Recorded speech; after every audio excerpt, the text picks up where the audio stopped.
Ok. Salut, les amis. J'ai voulu plus ou moins enregistrer mes réflexions de cette journée parce que c'est une journée historique. Et donc, étant donné que c'est l'histoire qui se fait tous les jours, je pense que c'est également essentiel, quand c'est possible, n'est-ce pas, d'enregistrer ses pensées afin que soi-même on puisse avoir un certain chronogramme mental de son évolution. La crise est devenue une guerre depuis bien longtemps. Et donc, nous l'attendions, je l'attendais, je le savais. Je suis allé, je suis d'ailleurs le dernier à aller faire le tour du nord-ouest et du sud-ouest pour prendre une température mentale et puis sociale de l'espace, qui est devenu un espace de guerre. Et en attendant d'y rentrer pour faire ce tour afin de conclure comme il se doit dans un pays libéré, je décris les étapes d'évolution de la guerre.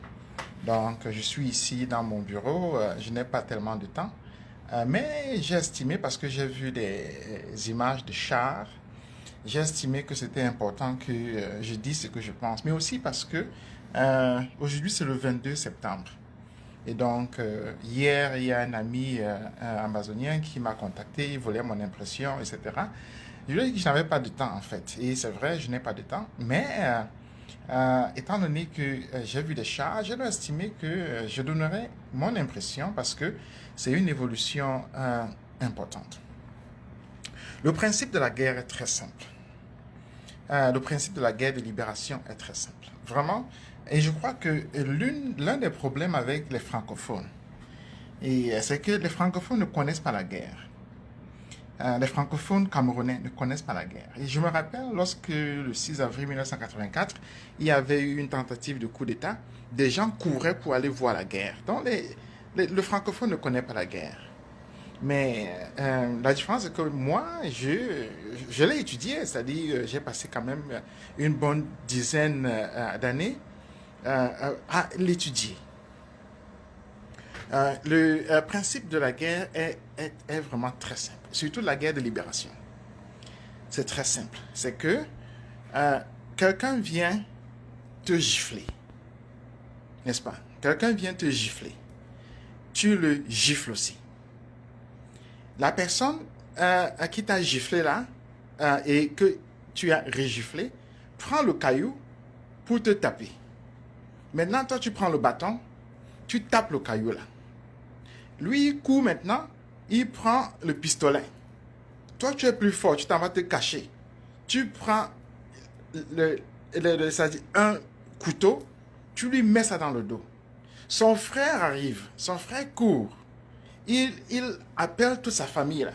Il vient brûler ta maison. Toi, tu appelles toute ta tribu. On vient détruire tout son village.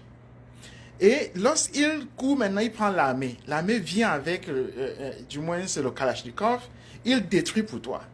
Alors toi, tu prends aussi le Kalachnikov, ça va détruire pour lui.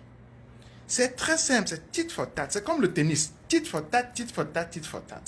Vous voyez, ce n'est pas tit for tat au même niveau. Hein. C'est tit for tat qui évolue. C'est comme la fièvre. Ça évolue, ça évolue. Une mesure de ça, il y a deux mesures. La première mesure, c'est le 22 septembre 2017. Vous avez vu les mamans, j'ai posté sur ma page, des mamans qui marchaient avec des fincans, les arbres de la paix. Et il y a eu des manifestations à Bamenda, etc. Les gens disaient no violence, no violence, no violence. Vous vous rappelez très bien. C'est enregistré, tout est sur vidéo. On a tout enregistré. Tout est sur vidéo. Qu'est-ce que les boulots ont fait? Ils sont venus avec le Zastava. Ils ont liquidé tout le monde. N'est-ce pas? Moi, je suis écrivain et je sors de 10 ans d'études de l'histoire militaire du Cameroun, de l'histoire des batailles du Cameroun, en fait, de l'histoire des batailles de l'Afrique centrale. Je ne vais pas m'étendre là-dessus parce que ce n'est pas le moment. Mais le plus important, c'est que on est passé d'un cran sur du moins de ces arbres de la paix aux voitures pick-up décapotables, n'est-ce pas, qu'on a vu à Kumbo, où les boules venaient dégainé sur des maisons de civils et on est passé de ces voitures décapotables-là à dernièrement les blindés, n'est-ce pas, que nos petits a détruits. Maintenant, on vient sur les chars. Vous voyez, donc il y a une évolution qu'on appelle qualitative. C'est une évolution qualitative. Ce n'est pas nécessairement que la haine a changé de nature. C'est-à-dire, le conflit n'a pas changé de nature. Cependant, les instruments du conflit ont changé. Mais ce qui est important, c'est que, quel que soit le cas, celui qui fait entrer les chars là admet déjà sa défaite. Ça veut donc dire qu'il a été défait par les arbres de la paix, il a été défait par les voitures décapotables, il a été défait par les voitures blindées. Il apporte maintenant les chars. Le niveau supérieur du char, c'est quoi? C'est l'avion. C'est ça le niveau supérieur du char. Le char que j'ai vu là, ce qui est important avec l'armement au Cameroun, c'est que les Boulous ne fabriquent pas d'armement. Les Boulous n'ont ni l'intelligence, ni l'infrastructure pour fabriquer un fusil. Ils n'ont pas ça. Donc, il leur faut acheter ce fusil-là et ces chars-là chez quelqu'un. C'est ça en fait le principe de la guerre. C'est que l'infrastructure monte, mais en même temps la dépendance par rapport à quelqu'un qui va te livrer ça. La même personne là peut aussi livrer aux ambassadeurs sans problème, parce que c'est un commerçant. Le commerçant, lui, il livre ses armes à celui qui achète. C'est très simple. Et avec le Cameroun qui entre en guerre contre sa propre population avec des chars, il se frappe dans un embargo total, du moins dans la communauté internationale. Ça veut donc dire qu'il aura des difficultés à acheter des armes. Mais les ambassadeurs n'auront pas ces difficultés, n'en auront pas du tout. Donc ils ont un avantage moral. Ils ont un avantage moral dans ce sens où ils ne se défendent pas seulement, mais ils sont agressés. Donc, je dirais, c'est la plus belle chose. C'est vraiment, comme on dit, le cadeau d'anniversaire. C'est, je dis, le cadeau d'anniversaire qui a été donné aux Ambazoniens par les Boulous. Et vraiment, c'est absolument faramineux, c'est absolument beau. Normalement, tout combattant ambazonien devrait applaudir. Tout combattant ambazonien devrait applaudir parce que on n'a jamais vu une armée être moralement défaite avant d'être militairement défaite. C'est pourquoi c'est important de voir les conflits militaires qui ont lieu en Algérie, au Vietnam, en Afghanistan dernièrement, etc. Est-ce que les États-Unis n'ont pas eu de chars? C'est les chars qui dépassent les États-Unis? Ils ont été défaits, non? Est-ce que les talibans avaient des chars? Ils n'avaient pas de chars. C'est ça le mental. C'est pourquoi il faut mesurer sur le côté mental. Les talibans avaient des chars, ils n'avaient rien, ils n'avaient pas de chars. Les Américains n'avaient pas seulement des chars, ils avaient des avions, des ordinateurs, ils ont la bombe atomique, etc. Mais les talibans les ont fessés. Donc, le côté moral, mental est absolument cardinal dans tout conflit. Et ce côté mental-là, est fondé dans le fait que le peuple ambazonien ici se retrouve dans une situation où il doit se défendre avec tout. Alors, ce que moi je dirais, en fait, je n'ai pas besoin de le dire, chacun le voit. Donc je ne peux pas donner un ordre à qui que ce soit. Je l'ai déjà fait avec les Bamileke, etc. On l'a vu. Ce sont des esclaves, hein? Donc on ne peut pas libérer un esclave qui ne veut pas se libérer. Donc, les Bamileke, ils sont esclaves, ils ne veulent pas se libérer et ils ont, du moins, grosso modo, choisi comme leader quelqu'un qui refuse même de participer à sa propre libération. Donc, on les laisse tomber dans leur esclavage.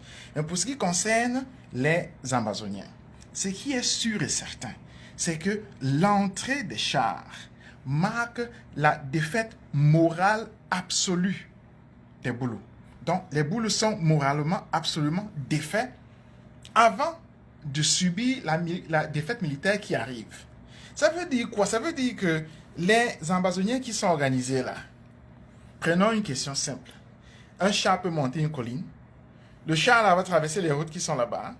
Ce sont des questions même qui sont simples, qui sont pragmatiques, qui sont en fait inutiles à poser. Mais la question la plus simple, c'est une question morale. C'est que faire entrer des chars sur un terrain où des gens avec des démonstrations pacifiques, c'est un aveu absolu de défaite morale. Et donc, ça veut donc dire que maintenant, il ne reste plus que la bataille militaire. Parce que ça veut donc dire que les Boulous ont accepté qu'ils n'ont aucune volonté morale, que c'est fini là. Maintenant, ce qui reste ouvert devant soi, c'est donc l'avenue militaire. Et sur ce côté-là, les Boulous ne fabriquent pas les armes. Ils ne fabriquent pas les chars. Ils ne fabriquent même pas...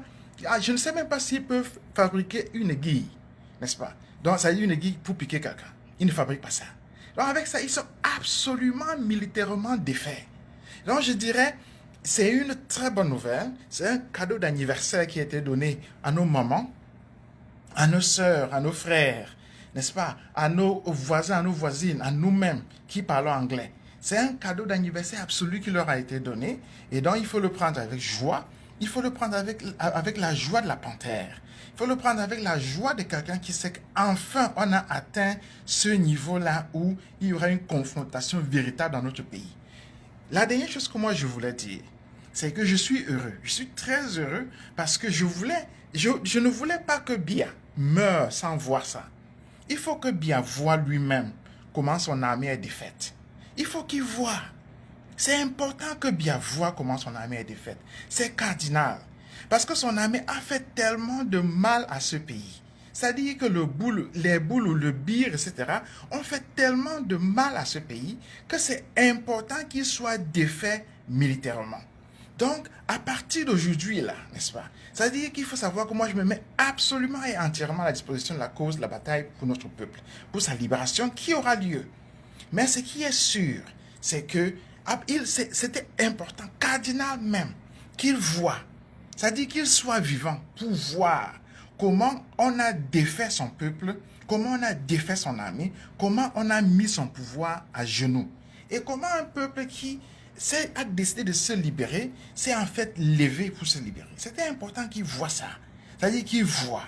Et donc c'est pourquoi je prends la liberté de temps en temps de prendre la parole pour expliquer à notre peuple, afin que vous compreniez que l'enjeu là est fondamental. Il s'agit de la libération de notre peuple. Il s'agit de la libération d'un peuple qui devant nous a été captif, devant nous a été emprisonné par les Boulous, devant nous a été pris dans le piège d'une tyrannie absolument maléfique. Donc il faut savoir ce principe-là pour comprendre pourquoi est-ce que moralement ils vont se libérer. Et donc je voulais dire ça rapidement et du moins m'arrêter ici parce que c'est absolument extraordinaire ce qui se passe. Et c'est vraiment nouveau, absolument extraordinaire. Et donc je dis merci beaucoup. Et donc tenez bien. À plus.